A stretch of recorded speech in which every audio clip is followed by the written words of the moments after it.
Hello and welcome. I will be answering JAMB 2011 Physics Past Question 5. So you have this diagram here, and the diagram above shows two vectors at right angles to each other. The value of the resultant vector is A 12.0 Newton, B 13.0 Newton, C 14.0 Newton, D 10.0 Newton. So this is actually a very straightforward question under vectors, and we have to find the resultant vector. So the formula for that is actually straightforward. The resultant vector is equal to the square root of p square plus q square, where p and q represent each of these sides. Okay, so let's call here our p and let's call here our q.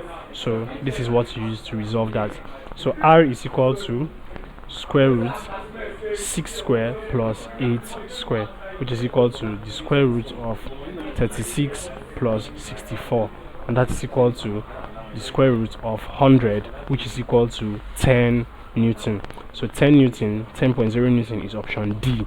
So D is the answer to this question. Thank you, and please subscribe to this channel for more videos and for more past questions and answers.